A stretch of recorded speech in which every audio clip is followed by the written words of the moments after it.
Here's a recent occurrence in North American sports. Okay. The Atlanta Thrashers are getting moved to Winnipeg. Okay. What is your opinion on that? Because obviously football fans, we look down on that sort of stuff. The franchising of teams. Really? Yeah. What do you think that's right? I'm personally a fan of it. I think it's whatever's good for business is good for the team, right? Hey, I got one more Canada team. I'm down for that. One more team to But do you not feel for the people of Atlanta who are Nah, they don't care as much as the people of Winnipeg. The people of Winnipeg had to move to... You can't just switch these teams around like that. I mean, maybe for the players, yeah, I could sympathize for it. You got to move from... not the fans? They don't have any team to support now. Yeah, I guess so. But do you think they really care? If there's the notion that they should be moved, do you think the fans really care all that much? They're being protested. Unfortunately, I have to put it bluntly. Caleb seems significantly more intelligent than our previous guest. I'm sorry, guys. I can't make it that exciting. It's still pretty good, I guess. I mean, we should get Kurtzman on the line. We should call his cell phone. We are actually going to have we're going to have a new feature on the show. We haven't. I think we've consulted with Jamie. It's either questions for Kurtzman or Kurtzman's Corner. But anyway, what we're going to have our listeners doing is email. I know if you guys have life problems, whatever, and therapy is expensive these days, but we have at your disposal for free. One of the great philosophical minds of our generation, Jamie Kurtzman. So you send your questions about football or anything, or romance or life in general. Life in general to Jamie Kurtzman. Absolutely anything. Jamie knows everything. Back to you. He knows almost everything. There has to be a reason he's getting a 60% scholarship to Harvard. There's got to be a reason. So first, do you have any questions for Kurtzman? Do I have any questions for Kurtzman? This is turning into the Jamie Kurtzman show now? He was just so entertaining. 2 Jamie Kurtzmans and a Jamie Kurtzman? That's a little existentialist. Do you have any questions for Kurtzman? I'm sure he'd be thrilled to answer them. I really want to know what the lottery numbers are going to be in 3 weeks. Okay. Well, Kurtzman, get out your magic ball. I did.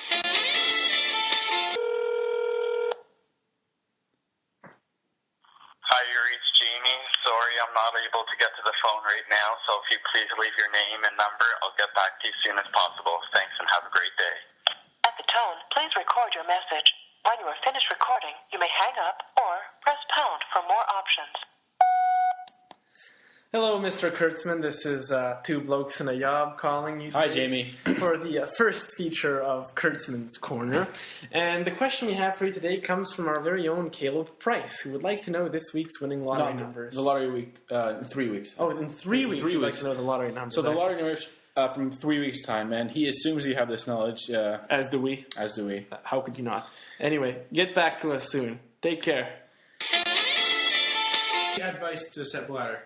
To make the pitch. Oh, make the pitch in half. I think make the net 5 times as big. But I think he gave some covering pretty much the whole He gave half. some life advice to kids. It was probably stupid, so you can disregard it. You don't need to go back and listen to the episode again. Jamie Kurtzman, of course. Don't do stupid shit. Don't do stupid If you feel you could stand upon the shoulders of these 2 intellectual titans and add your own 2 cents.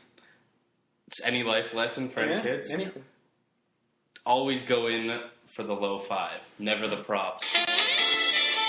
All right. Well, back on the topic of the whole tying thing. Like, why tying? Why put that in the game? I mean, why can't teams tie? Why do teams have to end in a tie? That's not seems not very exciting to me. It's you see other sports, major American sports, right? Okay, they I'll go explain this to you. Overtime and everything like that, and instead if of the tying, teams score the same number of goals, yes. Mm-hmm. The game ends in a tie. I understand how that works. Oh, yes. You scored 2 goals, and the other team scores the equivalent number of goals. So how about this? Scored the same amount of goals. Is soccer, this change? regular season soccer with overtime or with a shootout. Why not? Because I don't see the problem with a tie. I enjoy a tie. You get 1 point from. I enjoy a good tie too. A hard fought away point. A hard fought away point. Exactly. Hockey. I keep going back to it, I know, but you got overtimes there, and then you can end up still with a tie, you know, and teams end with like a 44, 21, 17 record. I'm not going to compare, take examples from hockey here. We can't make any comparisons?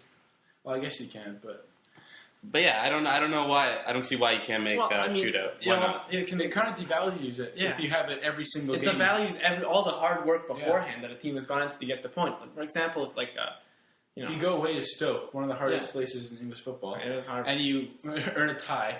It's an accomplishment. How are you going to feel if that's taken away from you? Or even Old Trafford, if you go there, if you take a point from Old Trafford, the best it's happened once this season. Once this season, a point is generally the best teams. They have the best endurance too, so they'll be able to keep going longer. So it'll just be another advantage for them. So, don't you think that if a team wins in overtime in a shootout, do they not deserve to have won that game?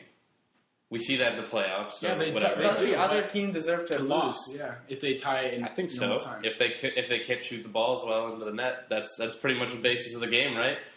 Get that little sphere into the. You have to get position. I understand the game. I have a basic premise of it. I see. I did play it in my youth a little bit. It took me a while to explain to Kurtzman. 20 minutes of the edited out from the last episode was just me drawing him like a little map. This is one goal. This is the other goal. But the other 20 minutes was just silence. Yeah. All right, so. I see.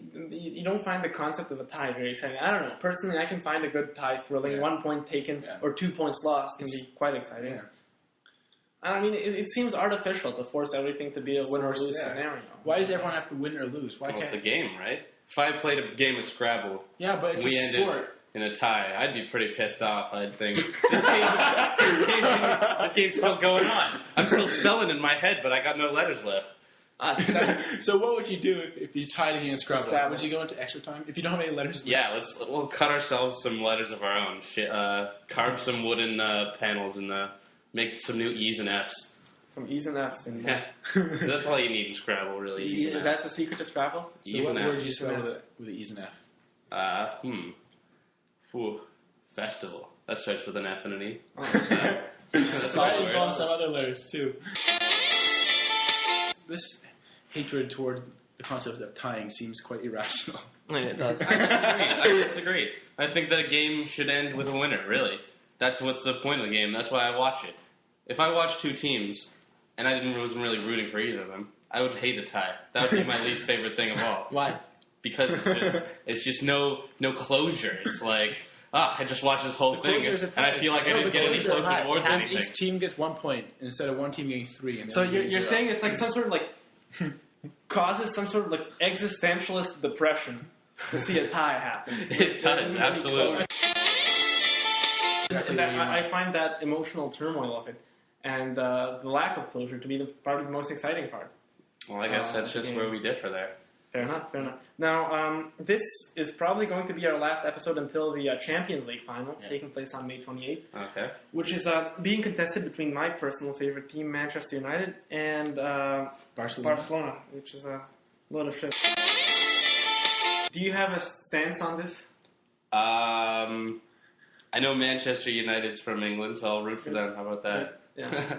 What is the champion? Is that where it's like the champion? It's the top teams. It's not actually the champions. It's like the teams with the stronger leagues, the countries with the stronger leagues, they get more spots in the Champions League than let's say the Serbian league. They probably get 1 spot. Yeah. The Yellen Superliga. Well, where does Arsenal fit in that whole thing? I don't know why. I just tend to like Arsenal. They're the arse end of the arse end. Yeah. See, I don't know why. That's not. They're in England. They're fourth right now. They'll finish either 3rd or 4th this year. Yeah, they're 4th probably. I'm cheering for them just arbitrarily. I'm just choosing them out of nowhere. Arsenal's my team from now on. Well, at least you have a team. I see that you're formulating your opinions based on basically nothing. That also seems to be a common thread among our guests. Reed, Jamie, and yourself, Caleb. I don't know.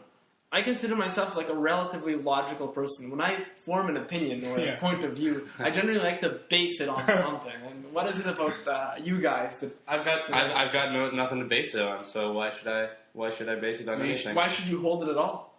Oh, that's a deep question right there. Well, I don't know. If I ever find myself in a soccer stadium, randomly one day I'll have a team to cheer for. Arsenal. If you find yourself in a soccer stadium, yeah. Maybe some big drunk Englishman will come up to me and be like, "Hey, I hate your team, and I want to fight you now." Maybe I'll want to fight him then, and I'll have a team to fight him for. Okay. You never know. I'm Maybe sure I'll be a drunk Englishman too one day. You don't need a team to fight a drunk Englishman.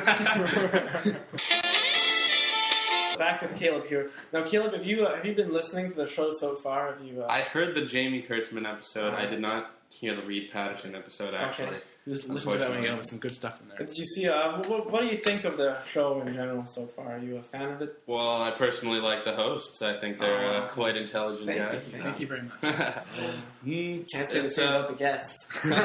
That's why it's called Two Blokes and a Yacht, that's right? That's correct. No, I don't know.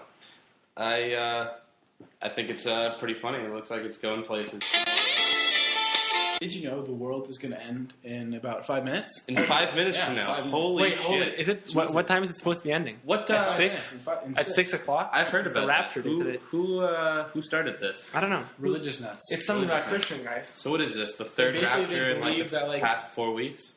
Something like that? Well, this is supposed to be a big one. Oh, yeah. There's one guy in the U.S. spent his whole life savings on posters advertising the end of the world. Yeah, I saw some of those. Well, hey, it's... They're causing too much fuss about it now. No, 2012 is getting jealous, I think. Yeah, that's true. Well, I don't want anyone out there disappointed if the world doesn't end today. Because we've still got 2012 and the end of the Mayan calendar. If the world's going to end in 5 minutes, luckily we recorded this episode of Two Blokes and a Yacht. Do you have any comments on diving? What about diving? It just seems they spend way too much time on the ground. They seem a lot more like porn stars than soccer players.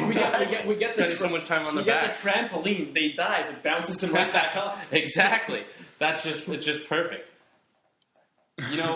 Why can't they just stand right back up after they're hit on the ground? I've been hit on the grass field many times. I used to play soccer myself. Oh, yeah? I'm not a wuss. I'm not gonna sit there and... some of them are quite injured. Fun to play, but not to watch. Yes, I think it is fun to play, but not to watch, Sometimes things are like that for me. I don't know. What other things are like that for you? What other things are like that for me? Let's see. Well, I don't tend to watch curling that much, but I think if I played it, I might enjoy it a little bit. No, that's a bad example, so maybe. Another example of arbitrary thought. Well, this has been another episode of Two Blokes and a Yacht. I'm Stefan Novakovic. And I'm Emil Cohen, and we've been speaking with Caleb Price today. As well, we've introduced a new feature of Kurtzman's Corner to you today, which we hope it will be an ongoing feature. I feel it has legs in it. Yeah, it really does. We all can't get enough Kurtzman. Anyway, until next time, take care.